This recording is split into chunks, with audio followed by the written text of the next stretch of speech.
Hello friend welcome to our YouTube channel. आज मैं you भिडिओत आपनलोकলৈ खूबे एक गुरुत्वपूर्ण खबर लै आइছোঁ।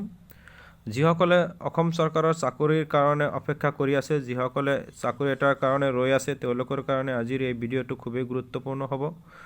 যিসকলে অসম চৰকাৰে যিটো 1 লাখ নিযুক্তিৰ কথা কৈ আছে, সেই নিযুক্তিত অংশগ্ৰহণ কৰিব বিচাৰিছে, তেওঁলোকৰ কাৰণে ভিডিঅ'টো খুবেই গুৰুত্বপূৰ্ণ হ'ব। সো আপোনালোকে ভিডিঅ'টো শেষলৈকে চাব বুলি আশা কৰিছোঁ। আৰু যদি ভিডিঅ'টো চাই আপোনালোকে যদি ভাল পায় বা ক'ৰবাত যদি আপোনালোকে অলপ উপকৃত হয়, নিশ্চিতভাৱে আপোনালোকে ভিডিঅ'টোত এটা লাইক এটা কৰিব। আৰু ক'ৰবাত কিবা ভুল দেখা পালে আপোনালোকে কমেণ্ট বক্সত কমেণ্ট কৰি নিশ্চয় জনাব।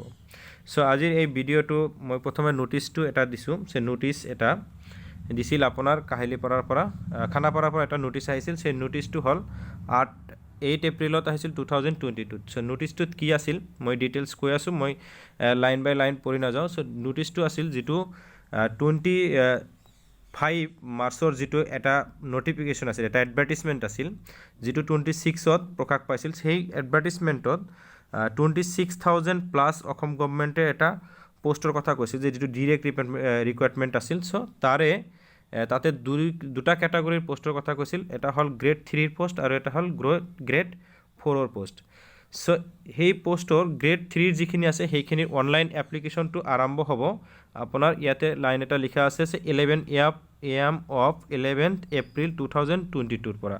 সো অৰ্থাৎ অহাকালি বা সোমবাৰৰ পৰা। সো 11th এপ্ৰিল সোমবাৰৰ দিনৰ 11 বজাৰ পৰা অনলাইন এপ্লিকেশ্যনটো আৰম্ভ হ'ব, যিটো অনলাইন এপ্লিকেশ্যন আপোনাৰ 30 মেলৈকে কণ্টিনিউ চলি থাকিব।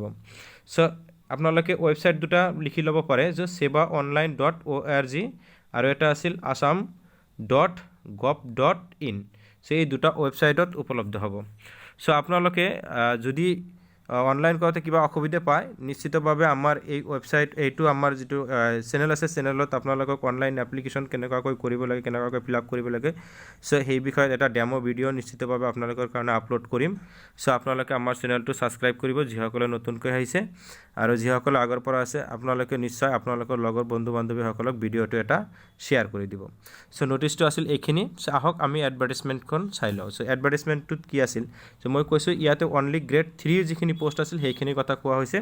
যেতিয়া গ্ৰেড 3 কি পোষ্ট আছিল, কোনে কোনে ইলিজিবল হয়, সেই বিষয়ে আমি আলোচনা কৰোঁ।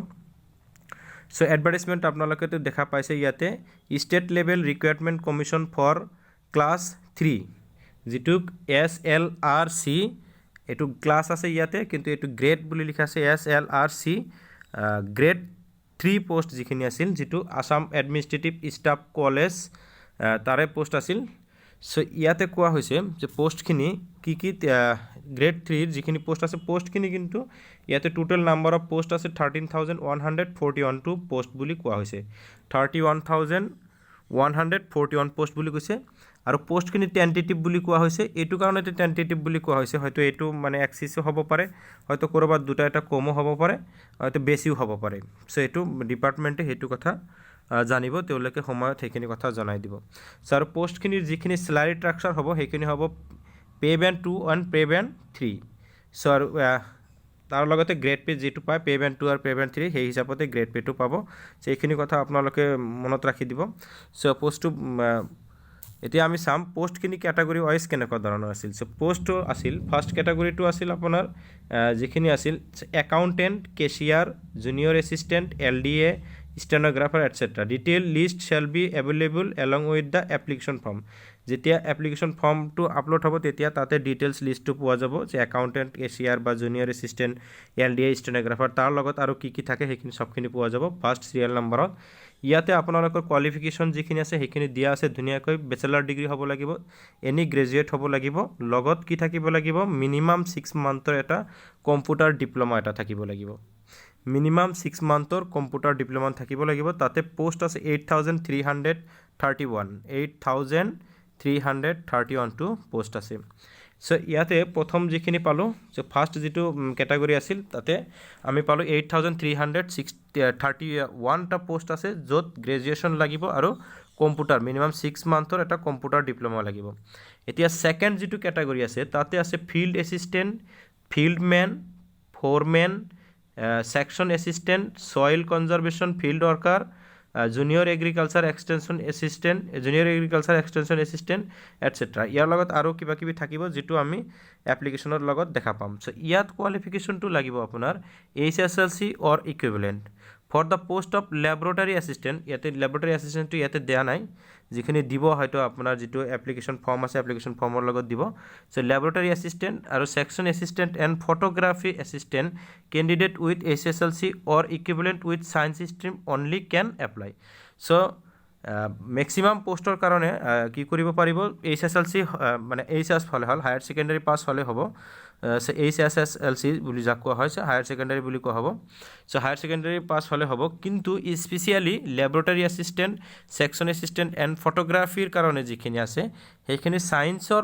যিখিনি মানুহ আছে তেওঁলোকে স্পেচিফিকভাৱে সেইটো পাই যাব ইয়াতে পোষ্ট আছে 3690 পোষ্ট আছে এতিয়া থাৰ্ড যিটো আছে সেইটো হ'ল ড্ৰাইভাৰ লাগে চ' ইয়াতে HSLC অৰ্থাৎ মেট্ৰিক পাছ যিসকল আছে তেওঁলোকৰ কাৰণে এইটো সুযোগ আহিছে ইয়াতে 120 অৰ্থাৎ 1120টা পোষ্ট আছে চ' ইমানখিনি পোষ্ট মানে ড্ৰাইভাৰৰ কাৰণে দিয়া আছে চ' ড্ৰাইভাৰসকলৰ কাৰণে যিসকলে ড্ৰাইভিং কৰি আছে চ' তেওঁলোকৰ কাৰণে খুবেই এটা গুৰুত্বপূৰ্ণ সুযোগ আহিছে এই সুযোগত তেওঁলোকে নিশ্চিতভাৱে এই চৰকাৰী জবত সোমাব পাৰিব আৰু চেলাৰীটো যিহেতু পে'মেণ্ট 2 এণ্ড পে'মেণ্ট 3 কথা কৈছে এতিয়া ভালেখিনি দৰমহাও ইয়াতে পোৱা যাব চ' এতিয়া আমি চাম এইটো কোৱালিফিকেশ্যনটো আমি চালোঁ এতিয়া এজটো কেনেকুৱা ধৰণৰ হ'ব লাগিব যিটো চৰকাৰী ৰুল ৰেগুলেশ্যন আছে 18 ইয়াৰ্ছৰ পৰা 40 ইয়াৰ্ছৰ ভিতৰত হ'ব লাগিব এইটো কম্পালচাৰী ইয়াৰ লগত এজ ৰিলেক্সেশ্যনখিনি প্ৰত্যেকে য'ত যেনেকুৱা ধৰণৰ কাষ্টৰ হয় সেই হিচাপত তেওঁলোকে নিজেও জানে SC STৰ কাৰণে 5 ইয়াৰ্ছটো এক্সটেনশ্যন পাব OBCৰ কাৰণে আপোনাৰ 3 ইয়াৰ্ছ পাব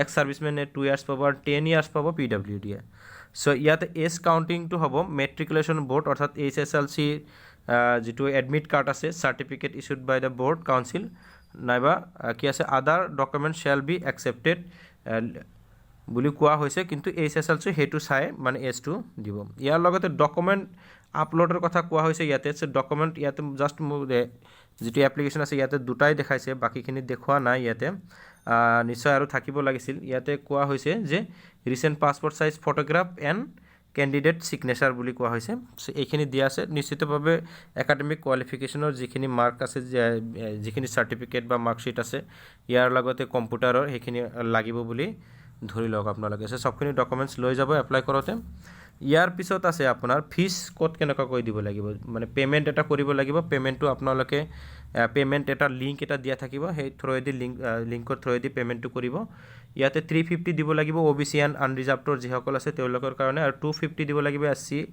ST এণ্ড ST হিলছৰ কাৰণে চ' তাৰপিছত এপ্লিকেশ্যন প্ৰচিডিউৰটো লিখা আছে কেতিয়াৰ পৰা ষ্টাৰ্ট হ'ব আৰু ক'ত ষ্টাৰ্ট হ'ব যিখিনি কথা মই আগতে ক'লোঁ যে sevaonline.org নাইবা assam.gov.in এই দুটা ৱেবছাইটত হ'ব 11 এপ্ৰিলৰ 11 AM পৰা ষ্টাৰ্ট হ'ব আৰু ইয়াতে লিখা আছে ধুনীয়াকৈ 11 এপ্ৰিলৰ পৰা 30 অফ দ্য মে 2020 লৈকে চলিব চ' ইয়াতে বাকী যিখিনি কথা লিখা আছে এইখিনি নিশ্চিতভাৱে আপোনালোকে গম পায় ছাৰ ইমানখিনি জানিবলগীয়া একো নাই প্ৰচিডিউৰ হিচাপত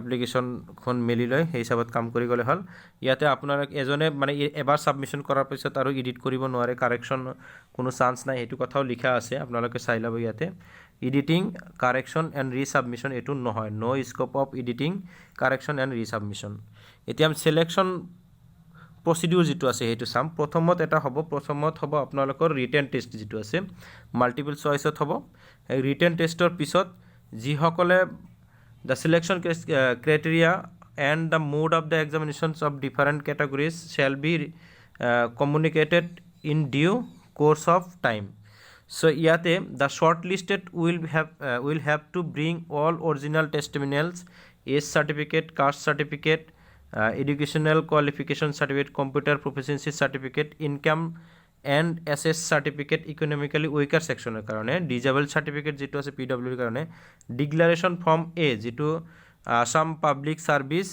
application of small family norms in requirement অর্থাৎ দুটা মানে কোনোবাই যদি বিবাহিত আছে তেওঁলোকৰ দুটাতকৈ বেছি ল'ৰা ছোৱালী থাকিব নোৱাৰিব, যিটো ডিক্লাৰেশ্যন ফৰ্ম এখন দিব লাগিব। চ' বাকী যিখিনি ডকুমেণ্টছ ৰিলেটেড ডকুমেণ্টছ আপুনি ছাবমিট কৰিব, চবখিনি বস্তু আপুনি মানে অৰিজিনেলখিনি লৈ যাব লাগিব, যিসকলে আপোনাৰ শ্বৰ্ট লিষ্টেড হ'ব। আৰু শ্বৰ্ট লিষ্টেড নোহোৱাখিনিতো কোনো কথাই নাই। চ' প্ৰথমত আপোনাক কি হ'ব, আপোনাৰ ৰিটেন টেষ্ট হ'ব, ৰিটেন টেষ্টৰ পিছত এটা শ্বৰ্ট লিষ্ট হ'ব, আৰু সেই শ্বৰ্ট লিষ্টৰ পিছতহে তেওঁলোকক যিখিনি আছে মানে স্কিল টেষ্ট নাইবা কম্পিউটাৰ যিখিনি এফিচিয়েঞ্চি আছে সেইখিনি মানে চেক কৰিব, ঠিক আছে। চ' ইয়াৰ পিছত আছে আদাৰ যিখিনি আছে, আদাৰ কণ্ডিশ্যন কিছুমান দিয়া আছে। চ' আদাৰ কণ্ডিশ্যন যিসকলে গভৰ্ণমেণ্ট জব অলৰেডি কৰি আছে তেওঁলোকে এটা ন' অবজেকশ্যন চাৰ্টিফিকেট ল'ব লাগিব। তাৰপিছত TADA নিদিয়ে, এইখিনি আল্টিমেটলি লিখাই থাকে চবতে। চ' গতিকে TADAটো ক'তো নিদিয়ে, সেইটো কথা সকলোৱে গম পায়। চ' আশা কৰিছোঁ ভিডিঅ'টো চাই আপোনালোকে ভাল পাইছে, আৰু আপোনালোকে লাইক, শ্বেয়াৰ, কমেণ্ট আৰু ছাবস্ক্ৰাইব কৰিবলৈ নাপাহৰিব। ধন্যবাদ।